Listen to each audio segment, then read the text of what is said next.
사무엘 상하서 말씀으로 함께 보는 새날을 여는 새벽 말씀입니다. 저는 대전평화교회 강민 목사입니다. 오늘 우리가 함께 나눌 말씀은 사무엘 하 21장 1절로부터 6절까지 말씀입니다. 다윗이 시대의 해를 거듭하여 3년 기근이 있으므로 다윗이 여호와 앞에 간구하매 여호와께서 이르시되 이는 사울과 피를 흘린 그의 집으로 말미암음이니 그가 기브온 사람을 죽였음이니라 하시니라. 기브온 사람은 이스라엘 족속이 아니요 그들은 아모리 사람 중에서 남은 자라. 이스라엘 족속들이 전에 그들에게 맹세하였거늘 사울이 이스라엘과 유다 족속을 위하여 열심히 있으므로 그들을 죽이고자 하였더라. 이에 왕이 기브온 사람을 불러 그들에게 물으니라. 다윗이 그들에게 묻되 내가 너희를 위하여 어떻게 하랴? 내가 어떻게 속죄하여 너희가 여호와의 기업을 위하여 복을 받겠느냐 하니 기브온 사람들이 그에게 대답하되 사울과 그의 집과 우리 사이의 문제는 은금에 있지 아니하오며 이스라엘 가운데에서 사람을 죽이는 문제도 우리에게 있지 아니하나이다 하니라. 왕이 이르되 너희가 말하는 대로 시행하라. 그들이 왕께 아뢰되 우리를 학살하였고 또 우리를 멸하여 이스라엘 영토 내에 머물지 못하게 하려고 모해한 사람의 자손 7사람을 우리에게 내주소서. 여호와께서 택하신 사울의 고을 기브아에서 우리가 그들을 여호와 앞에서 목매어 달겠나이다 하니 왕이 이르되 내가 내주리라 하니라. 사무엘하 21장 1절로부터 6절 말씀입니다. 다윗의 시대에 해를 거듭하여 3년 동안의 기근이 있었습니다. 그런데 여러분 아시다시피 기근이나 태풍 같은 자연재해에 따른 원인을 규명할 때는 요즘은 과학적인 데이터를 이용하고 또 예측 모델을 중심으로 원인을 파악합니다. 하지만 과거에는 이런 기술이 발달하지 않았기에 모든 원인을 종교적인 부분에서 찾았습니다. 그래서 지금 보면 과거의 사람들의 모습이 매우 불합리해 보이고 미련해 보입니다. 하지만 성경은 과학적 지식이 없어 행하는 사람들의 미련함을 지적하거나 반대로 맹목적인 그들의 신앙을 지적하고자 하는 것이 아닙니다. 성경이 말하고자 하는 바는 다윗에게 말씀하신 것들이 이루어지고 있음을, 다시 말해 말씀하신 대로 행하는 하나님의 모습을 보이므로 모든 것이 하나님의 손에 달려 있음을 확인시켜 주는 과정에 있습니다. 그리고 오늘 말씀을 통해 그것들을 한번 살펴보길 원합니다. 앞서도 말씀드렸다시피 지금 이스라엘에 해를 거듭하여 3년의 기근이 생겼습니다. 다윗은 1절에서 하나님께 간구하였다고는 하지만 다윗이 사실 해야 할 건 간구가 아닙니다. 기근이 든 이유에 대해 하나님께 간구해서 알아내야 하는 게 아닙니다. 이미 하나님은 말씀을 해주셨습니다. 바로 선지자들과 율법을 통해 하나님의 말씀을 끊임없이 이어오며 주의 뜻이 어디 있는지를 가르쳐 주셨다라는 겁니다. 율법을 통해 하나님께서 모든 말씀을 다 해주셨습니다. 내가 너에게 복을 주리라. 내가 너에게 은혜를 주리라. 내가 너에게 풍성한 소산을 주리라. 그러나 내가 내 말을 듣지 않고 다른 신을 섬기거나 나의 명령대로 행하지 아니하면 너에게 기근이 올 것이고 너에게 전염병이 올 것이고 너희가 이방 나라의 종이 되리라라고 이미 누차 수없이 많이 말씀해 주셨습니다.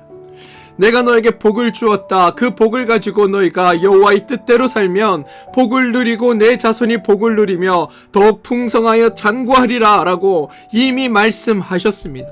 또 만약 너희가 하나님의 뜻대로 살지 못하여 기근이 오거나 전염병이 왔을 때 회개하고 다시 하나님께로 돌아오면 나는 다시 너희를 구원하고 은혜와 복을 너희 가운데 베풀어 주리라고 이미 여러 차례 말씀을 통해 율법을 통해 하나님이 너무나도 자세하게 알려주셨다라는 겁니다.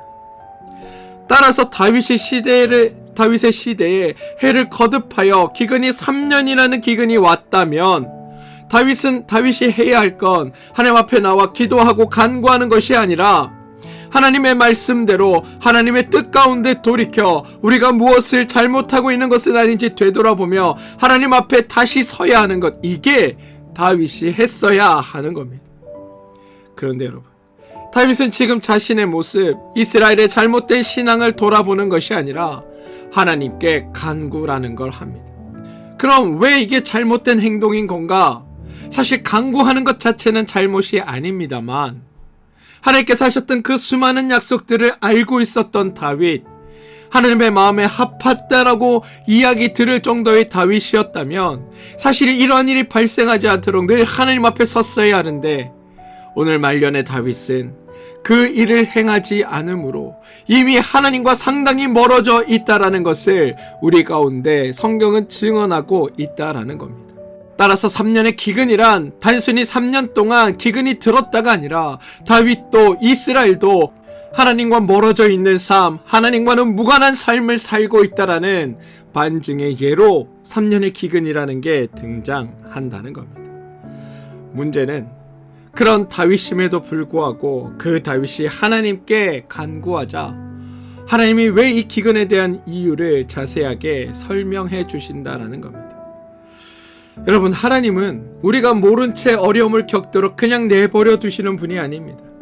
우리가 모르면 우리에게 다양한 방법으로 말씀하시고, 그래도 우리가 깨닫지 못하면 우리가 알 때까지 다양한 것들을 통해 우리 가운데 말씀하고 계시는 분이 우리의 하나님입니다. 아무튼 다윗의 간구에 하나님의 대답이 1절과 2절입니다.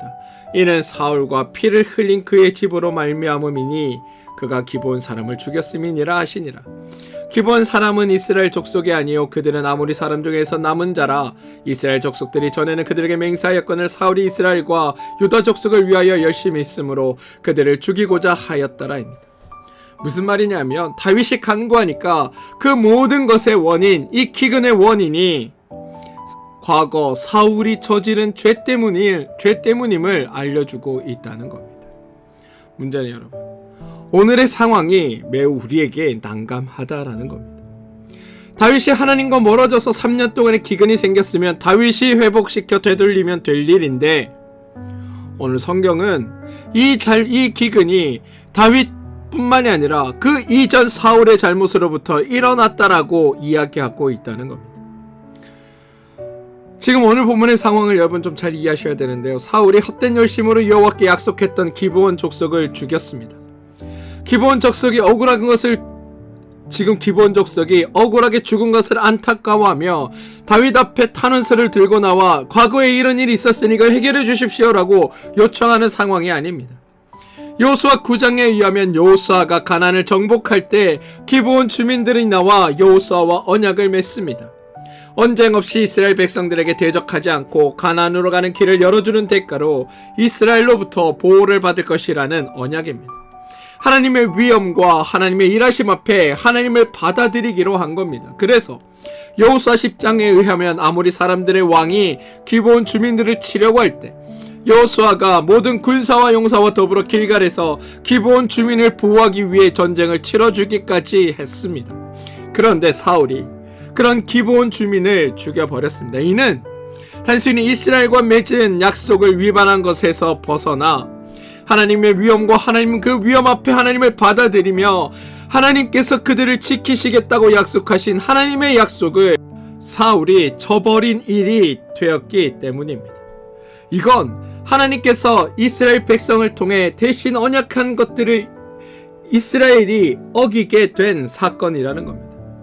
문제는 기브온 족속들이 먼저 사울이 하나님에게서 그들에게 하신 약속을 어기고 자신들의 조상을 죽인 것에 대해 억울해하며 하나님의 신실한 왕인 다윗에게 나가 따지는 상황이 아니다라는 겁니다.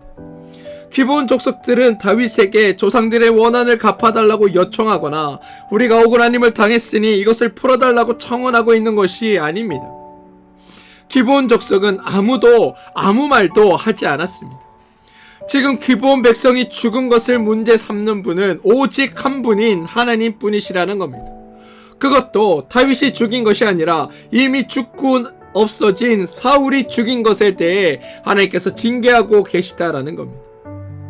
기브온 백성조차도 문제 삼지 않고 다윗도 사울의 행동과 기브온 족속의 죽임당함을 문제 삼지 않았지만 한 분인 하나님께서 기브온 족속들이 당한 일에 대해 관심 가지고 그 일이 풀어져야 하며 해결되어야 한다라고 말씀하고 계시다라는 겁니다. 어제 이 말씀을 묵상하며 제가 이 지점이 잘 받아들여지지 않았습니다. 이미 지난 일이고 사울이 한 잘못이라면 사울의 때에 하나님이 갚으시던가 아니면 다윗이 왕이 된 직후에 다윗에게 과거에 나와 기브온 족속과 이런 언약을 맺었는데 사울이 이것을 어기고 이런 일을 행했으니 네가 그 문제를 잘 풀라고 하셨어야 할 것 같은데, 하나님은 그렇게 말씀하지 않으시고 지금에 이르러서야 다윗이 하나님의 뜻과 멀어져 있는 지금에 이 문제를 끌고 와 이스라엘 백성들에게 기근을 허락하시고 이 사건이 해결되어야 이 기근도 그칠 거라는 것을 알려주는 게 저는 이해가 되지 않았습니다. 그리고 사실 지금도 일정 부분 납득하기 어려운 점이 있습니다. 이 부분이 막혀서 오늘 새벽에 말씀이 올라가지 못했습니다. 제가 여기서 말씀을 이해하며 판단할 수 있는 건 하나님이 왜 이러셨을까 보단 그래서 하나님은 무엇을 말씀하시고자 하는가 라는 부분에 저는 좀 집중해보고자 합니다. 사실 기브온 족속은 이방 족속입니다. 애초에 하나님께 선택받은 이스라엘 백성들과는 다르게 가나안 땅에 정착하여 그곳에서 일정한 세력을 형성했던 이들입니다. 이들은 자신 나름의 신들을 섬기고 있었고 가나안의 이방 족속들처럼 하나님도 그 신들 중 한 분으로 받아들였습니다. 그래서 이스라엘의 선민 사상, 다시 말해 하나님께 우리는 선택받은 민족이라는 그 생각 아래에서 무시받던 이방 족속의 한 족속에 불과했으며, 오히려 애굽에서 이스라엘 백성들이 종노릇하듯 지금 이 가나안 땅에서 이스라엘 백성을 위해 종노릇하는 그런 족속으로 살고 있습니다. 그래서 사울도 그들을 죽이는 것에 거리낌이 없었던 겁니다. 문제는 그런 기브온 족속과 약속했던 그 약속을 하나님이 기억하고 계셨다라는 겁니다. 저는 이 사실을 통해 하나님이 자신께서 하신 그 약속은 결코 잊으시는 분이 아님을 깨닫게 됩니다. 그 약속의 대상이 비록 우리의 관점에서 형편없어 보이고 무시해도 좋을 만큼, 아니 신경 쓰지 않아도 될 만큼 연약한 존재라 할지라도 하나님은 자신의 약속을 기억하며 반드시 그 약속을 지켜내시는구나. 그리고 그분이 나의 복됨의 주인 된다고 하셨으니 나의 삶 또한 반드시 하나님께서 복된 삶으로 이루고 바꾸시고 만들어 나가시겠구나 라는 생각이 먼저 저에게 들었습니다. 그래서 오늘 하나님께서 이 약속을 끄집어내는 건 어쩌면 이스라엘 백성들에게 너희들에게 했던 과거의 그 약속들을 지금 너희가 기억하고 지켜야 한다는 것을 보여주기 위함은 아닐까라는 생각을 해보게 되었습니다. 무슨 말이냐? 나는 너희들이 아무리 나의 선택된 민족이라고 하여도 내가 약속한 그 약속을 어기는 것도 나는 반드시 기억하고 있다. 하물며 너희와 했던 그 약속을 내가 잊고 있겠느냐? 너희가 나를 따르면 내가 너희에게 복을 주고 너희가 나의 뜻을 따르지 않으면 기근과 전염병과 이방 나라들로부터 압제를 받는다는 그 약속을 나는 기억하고 있고 그 약속을 나는 너희 가운데 지켜갈 것이다. 그러니 이 기근에서 벗어나려면 너희가 나의 뜻 가운데 서야 하고 내가 너희들에게 한 그 약속을 기억하며 그 약속 안에서 너희들이 살아야 한다. 어쩌면 이 말씀을 하나님은 간절한 심정으로 이스라엘과 다윗 가운데 말씀하고 계신 것은 아닐까라는 생각이 들었습니다. 사실 엄밀히 말하면 기브온 족속이 죽은 사건은 사건을 익힌 당사자도 사건을 당한 당사자도 사건을 알고 있는 관련자도 아무도 문제 삼지 않고 묻혀있던 사건입니다. 그런데 아무도 문제 삼고 있지 않을 때 유독 하나님은 그 덮어져 있는 문제를 들추어내시며 그것이 문제라고 말씀하고 계시다라는 겁니다. 우리들은 살아가는 인간사에서 어떤 문제들은 그냥 적당히 덮고 서로 이해하며 이렇게 넘어가면, 그래서 큰 문제 삼지 않으면 살만할 것 같다고 생각합니다. 도리어 하나님처럼 일일이 다 드러내고 문제 삼고 해결해야만 한다면 우리의 삶이 매우 시끄럽고 복잡할 것이라고 생각합니다. 인간 사이에서 일어나는 일들만 놓고 보면 사실 우리의 생각이 더 맞기도 합니다. 그리고 일정 부분 성경에서도 그렇다고 말씀하시는 부분들도 존재합니다. 그런데 오늘 하나님께서 문제 삼으시는 부분은 단순히 인간적인 관점에서 어떤 사건을 덮고 갈지 말지의 문제가 아닙니다. 바로 죄의 문제입니다. 하나님과 약속했던 그 약속조차도 기억하지 못해서, 그래서 하나님의 뜻과 무관하게 행동하고 판단하고 살아가는 이스라엘과 다윗을 향해 다시 한번 하나님을 알지 못하는 그것이 죄라고, 하나님께서 하신 그 약속을 기억하지 못하고 살아가는 그것이 죄라고, 하나님의 뜻이 아니라 너의 생각과 판단을 의지하며 그것이 옳다라고 여기며 살아가는 그것이 죄라고 하나님께서 지적하고 있다는 겁니다. 따라서 하나님께서 지금 이 과거의 일을 끄집어내시는 것은 이스라엘 백성들과의 죄의 문제를 해결하고 그 문제 가운데 하나님의 평안 속에 거하게 하시려는 하나님의 계획하심 가운데 일어나는 일이라는 겁니다. 인간 사이의 문제는 덮어두면 좋은 것들이 있을 수 있지만 하나님과의 관계에서 죄의 문제는 하나님을 모르고 하나님의 뜻대로 행하지 않은 그 문제는 반드시 기억해내고 하나님 뜻과 하나님의 생각과 하나님의 마음으로 행하여야만 우리에게 약속하신 그 은총과 은혜의 복이, 우리에게 약속하신 그 충만하고 복된 일들이 우리 가운데 주어짐을 하나님은 기억하라고 이 사건을 불거내셨다라는 겁니다. 저는 우리가 그 일을 기억하게 되길 원합니다. 지금 하나님이 문제 삼는 건 죄의 문제, 하나님과 했던 약속조차 기억 못하는, 그래서 하나님의 뜻과 무관하게 행동하면서 판단하고 살아가는 다윗과 이스라엘에게 다시 한번 하나님을 알라고, 하나님의 뜻을 깨달으라고 말씀하시는 말씀이며, 이 말씀을 듣는 우리에게 너희도 너에게 약속한 그 약속을 기억하고 너의 삶 가운데 이루시는 하나님을 더욱 의지하며 하나님의 뜻 가운데로 돌아오고 부르시는 하나님의 부르심의 말씀임을 저는 여러분들이 깨닫게 되길 소망합니다. 하나님은 적어도 하나님께서 하신 그 약속을 잊지 않으십니다. 하나님은 하나님과의 관계에서 우리가 하나님의 뜻과 원리 가운데 바로 서기를 바라십니다. 그리고 이 문제를 거론하시며 아무도 기억 못하는 이스라엘에게 기근이라는 것을 통해 하나님의 뜻을 알리고 계시다라는 겁니다. 문제는 이걸 알아차리는데 다윗도 3년이나 걸렸다라는 것이고, 3년이 지나는 동안 하나님께 그 기근에 대해 묻지 않을 정도로 다윗도 이스라엘도 하나님과 멀어져 있다는 것, 그걸 성경은 우리에게 보여주고 있다는 겁니다. 아무튼 3년 만에 기근의 이유에 대해 알게 되었습니다. 이제 이 기근을 없애기 위해 하나님의 약속과 뜻을 하나님께 묻고 하나님의 말씀대로 순종해야 하는 일이 그 다음 순서로 펼쳐져야 합니다. 그런데 여러분, 오늘 본문의 대화가 다소 이상하게 진행됩니다. 다윗은 기근이 왔음에도 불구하고 3년 동안 원인을 알 생각도 하지 않을 정도로 하나님과 멀어져 있다고, 비로소 상황이 급박해지니까 하나님께 간구하고 하나님이 자상하셔서 원인을 알려주고 있습니다. 그래서 이제 가르침 속에 나오는 원인과 해답과 치유의 방식에 따라 행동해야 할 때가 되었습니다.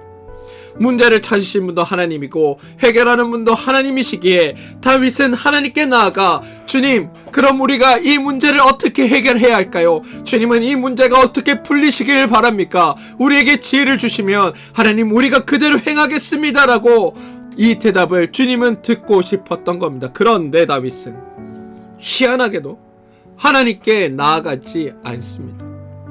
오히려 기본 사람들에게 나아가 해결 방법을 묻습니다. 3절, 다윗이 그들에게 묻되 내가 너희를 위하여 어떻게 하랴? 내가 어떻게 속죄하여 너희가 여호와의 기업을 위하여 복을 빌겠느냐 하니입니다. 여러분, 지금 다윗이 얼마나 어리석은 행동을 하고 있는지를 아셔야 합니다. 문제를 하나님이 내셨습니다.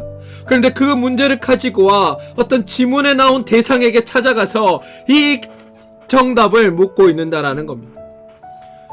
제가 적절한 예가 생각이 안 나서 이 예밖에 생각이 안 났는데, 예전에 어떤 시인이 나와 이런 이야기를 한 적이 있습니다. 내가 쓴 시가 수능에 나왔다길래 수능 문제를 수소문해서 내가 나온 시에 대해 내가 그 답을 풀었는데 내가 틀렸다라는 이야기입니다. 문제는 그렇다고 해서 출제자가 답이라고 생각한 답을 틀렸다고 말할 수 없는 데 있다는 겁니다. 이의야 제기할 수 있지만 문제를 출제한 사람은 자신만의 의도가 있었고 이 의도를 파악하는 것이 문제를 푸는 사람들의 역할입니다. 그래서 출제자가 정답이라고 한 정답만을 정답으로 인정하였습니다. 이렇게 설명하면 약간 오해가 생길지 모르겠지만 중요한 건 출제자의 의도라는 겁니다. 오늘 주님이 문제를 주셨습니다. 그러면 그 문제에 대한 답도 하나님이 가지고 계십니다. 따라서 하나님으로부터 그 대한 대답을 들어야 합니다. 그런데 다윗은 출제가가 아니라 지문에 나오는 사람에게 찾아가 그래서 이 답을 어떻게 구해야 하냐고 묻고 있다는 겁니다. 다윗은 말년에 여러 가지 사건을 거치며 하나님과의 관계가 무너졌음을 우리 가운데 보여줬습니다. 만약 예전에 다윗이라면 하나님의 뜻을 구했을 텐데 지금의 다윗은 하나님의 뜻이 아니라 사람들의 뜻을 구합니다. 그래서 다윗은 기브온에 나가 내가 너희를 위하여 어떻게 하리? 내가 어떻게 속죄하여야 너희가 여호와의 기업을 위하여 복을 빌겠느냐라고 묻고 있다는 겁니다. 다윗이 길을 잘못 찾아도 한참 잘못 찾았습니다. 성경의 가르침대로 다윗은 기브온이 아니라 하나님께 나갔어야 합니다. 하나님 앞에 나가 우리가 하나님의 약속을 어겼습니다. 우리가 하나님의 원리대로 행하지 않았습니다. 우리가 하나님의 심정으로 하지 않았습니다. 우리가 하나님의 마음으로 하지 않았습니다. 그런 우리의 죄된 마음을 하나님 용서하여 주시옵소서라고 간구했어야 합니다. 그러면서 하나님의 지혜를 주셔서 이 문제가 하나님의 뜻 안에서 풀려질 수 있도록 하나님 우리의 삶을 인도하여 주시고 이끌어 주시옵소서라고 하나님께 답을 구했어야 합니다. 우리의 삶의 문제도 마찬가지입니다. 여러 가지 닥치는 여러 가지 문제 앞에 하나님 앞에 나가 하나님의 뜻과 하나님의 방법과 하나님께서 어떻게 풀어가실지를 간구하고 주님께서 이루어 가실 것들을 소망하며 주의 말씀 가운데 살아야 하는데 우리는 우리의 지혜와 방법을 가지고 하나님께서 꼭 이대로 해주시기를 원합니다라고 하나님께 요구하는 것, 그게 우리의 비극이며 하나님의 말씀대로 이루어지지 않는 원인이기도 하다는 것을 우리는 알아야 합니다. 아무튼 하나님이 이스라엘을 속죄해 주시면 이스라엘은 마음의 평안을 갖고 기브온은 하나님의 위로하시고 하나님이 복주시고 더 나아가 속죄 안 받은 이스라엘이 기브온을 품어주고 끌어안아주고 이해하고 배려해주면 아마 문제가 잘 해결됐을 겁니다. 그리고 이게 하나님의 방식이었을 겁니다. 그런데 다윗은 그런 하나님의 방법을 구한 것이 아닙니다. 사실 다윗의 심정도 이해가 갑니다. 지금 다윗은 내가 잘못한 것도 아니고 사울이 잘못한 건데, 내가 지은 죄도 아니고 사울이 지은 죄인데 게다가 내가 이것까지 덮었어야 하는가라는 억울한 심정일 수도 있습니다. 그런데 지금껏 다윗이 다윗되게 한 것이 누구 때문입니까? 지금 이스라엘이 이스라엘을 되게 한 것이 누구 때문입니까? 만약 다윗의 생각처럼 구분한다면 다윗의 잘못에도 다윗을 지키고 계신 하나님은 어리석은 하나님이 되는 것 아닙니까? 이스라엘의 불신앙에도 그들을 품고 돌보시는 분은 하나님의 돌보심도 어리석은 일이 되는 것 아닙니까? 지금 이스라엘과 다윗은 과거에 그들의 조상과 하신 하나님의 약속 덕분에 지금까지 평화와 안정을 누리고 있습니다. 그 약속 때문에 다윗의 왕위도 유지되고 있으며 이스라엘의 삶도 지금 영이 되고 있는 겁니다. 그렇다면 사울의 잘못도 사울이 어긴 하나님과 기브온 족속과의 약속도 자신들이 한 것처럼 여겼어야 합니다. 다윗이 사울의 것이다, 그가 다 행한 일이다라고 치부할 것이 아니라 그 또한 우리가 해결해야 할 문제고 그 또한 우리가 품었어야 할 문제고 그 또한 우리가 미리 살폈어야 하는 문제인데 우리가 그러지 못했음을 하나님 앞에 나와 용서를 구했어야 하는 겁니다. 그런데 이들은 그러지 않았습니다. 지금 다윗은 하나님께 속죄를 위해 하나님 앞에 나갔어야 하지만 하나님께 나가지 않고 기브온에게 나아갑니다. 하나님이 아니라 내 힘으로 이 귀찮은 거 빨리 해결해 보겠다라는 죄된 생각 때문입니다. 보시면 하나님과 생긴 거리감, 하나님을 하나님답게 믿지 못하기에 생긴 일이 바로 오늘 일이라는 겁니다. 저는 여러분들은 이런 어리석은 잘못을 저지르지 않길 바랍니다. 기브온 입장에서 볼까요? 기브온 입장에서는 졸지에 생각지도 않은 좋은 기대가 찾아옵니다. 마음속에 한이 맺혀 있어도 차마 입 밖에 내지 못하고 말하지 못했는데 왕이 먼저 찾아와 어떻게 해야 속죄를 해주겠냐고 요청하고 있습니다. 그런데 여러분, 이 기브온 사람들도 죄인임을 잊으시면 안 됩니다. 다윗의 요청에 대한 기브온 사람들의 대답은 죄의 교활함, 죄의 간교함, 죄의 사악함, 또 죄가 죄를 낳는 정말 아주 죄인의 길을 걷는 모습을 보여줍니다. 사무엘의 21장 4절인데요. 기브온 사람이 그에게 대답하되 사울과 그의 집과 우리 사이의 문제는 은금에 있지 아니하오며 이스라엘 가운데 사람을 죽이는 문제도 우리에게 있지 아니하리이다 하니입니다. 기브온 사람들의 속내는 그런데 5절에 나타납니다. 우리를 학살하였고 또 우리를 멸하여 이스라엘 영토 내에 머물지 못하려고 하려고 모해한 사람의 자손 7사람을 우리에게 내주소서. 여호와께서 택하신 사울의 고을 기브아에서 우리가 그들을 여호와 앞에서 목을 매달겠나이다 하니 왕이 이르되 내가 해결해 주리라 하니라입니다.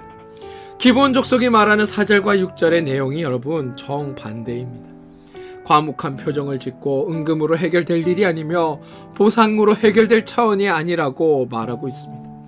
5절에서는 마치 자기들이 선하고 의로운 것처럼, 자기들의 조상을 죽인 사울과는 다른 것처럼, 마치 더 크게 원수를 갚아 마땅하지만 이 정도 선에서 용서를 해주겠다고 선처를 베푸는 듯한 모양을 따지면서 결국은 사울의 가족 중 7명을 내어달라고 요청하고 여호와 앞에서 목을 메어달겠다고 주장합니다.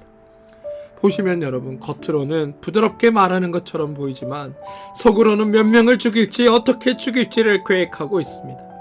마치 자비를 베푸는 듯 하지만 개인적인 차원의 감정이 아니라 여호와의 공의를 행하고 있는 것처럼 여호와 앞에서라는 것을 강조하고 있다는 겁니다. 내가 더 큰 것을 엄청나게 받아야 되는데 그래, 그냥 이 정도 선에서 마무리해 줄게 라고 이야기하는 것. 이건 여러분, 하나님의 의도와는 전혀 다른 방식으로 일이 진행되어 가고 있음을 알려주는 모습입니다. 그리고 다음 주 월요일에 다시 한번 살펴보겠지만 이 일은 다윗과 이스라엘이 하나님 앞에 더 큰 죄를 짓는 결과로 나타나게 됨을 보게 될 것입니다. 사랑하는 성도 여러분, 하나님과의 바른 관계를 유지하는 것, 이게 얼마나 중요한지 오늘 말씀은 우리 가운데 보여주고 있습니다. 하나님의 뜻에 따라 하나님의 백성이 된 우리는 하나님의 방식과 하나님의 마음과 하나님의 뜻으로 끊임없이 하나님 앞에, 하나님 가운데 하나님께 모든 것을 묻고 의탁하며 하나님을 붙들며 살아가야 합니다.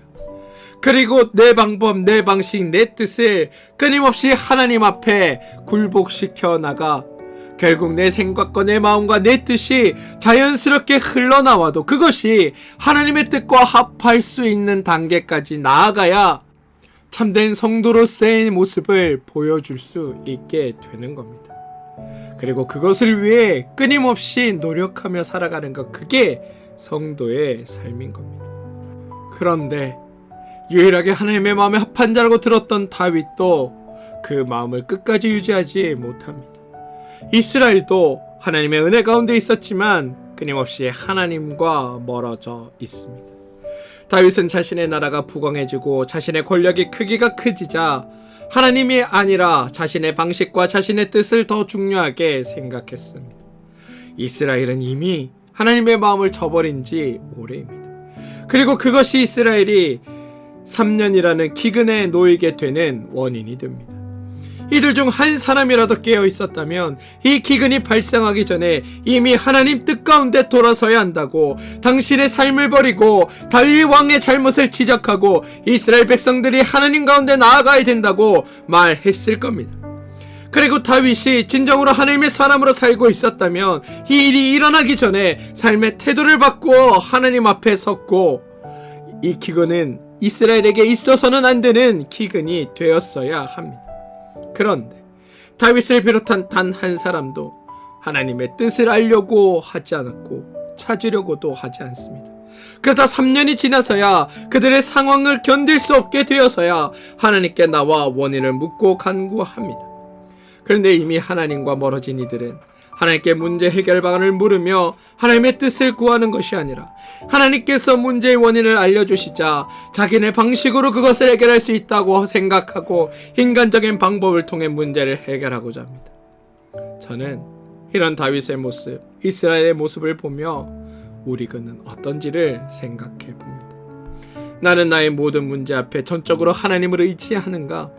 내 방법, 내 방식에 취해 하나님의 뜻이 아닌 나의 방식을 고집하고 있는 것은 아닌가? 입술로는 하나님 운운하며 하나님의 뜻 운운하며 정작 나의 모든 중요한 문제 앞에 나의 뜻을 하나님 앞에 고집하고 있는 것은 아닌가? 그리고 기도원 백성들처럼 간교하고 교활하게 행하고 있는 것은 아닌가? 오늘 저는 여러분들에게도 묻고 싶습니다. 여러분들은 하나님을 얼마나 신뢰하고 얼마나 의지하며 살고 계십니까? 오늘 하루는 이 질문 앞에 겸허히 서는 삶이 되길 소망합니다. 성경은 말합니다. 우리가 전심으로 하나님을 따를 때 내가 너에게 복을 주었다. 그 복을 가지고 너희가 여호와의 뜻대로 살면 복을 누리며 내 자손의 복을 누리고 더욱 풍성하게 너의 자손들이 잔구하리라라고 말씀하고 있다는 겁니다. 그리고 하나님은 이 축복을 우리 가운데 약속하셨고 우리가 그것들 누리기를 누구보다도 원하고 계시다라는 겁니다. 부디 내 생각, 내 지혜가 아니라 하나님을 믿고 더욱 하나님을 의지하고 더욱 하나님을 붙듦으로 말미암아 하나님께서 한 번도 철회한 적 없으신 신실하신 하나님의 약속의 성취를 여러분의 삶 가운데 온전히 누리며 살아가는 여러분들 되시길 주님의 이름으로 축원드립니다. 함께 기도하겠습니다. 주님, 우리가 하나님의 방식으로 죄를 이기며 살게 하옵소서. 하나님의 뜻을 따름으로 주시겠다고 약속하신 약속의 선물을 삶 가운데 누리게 하여 주시고 하나님의 원리 안에서 참 자유와 평화와 안식을 누리는 우리 삶 되게 하여 주옵소서. 예수님의 이름으로 기도합니다. 아멘.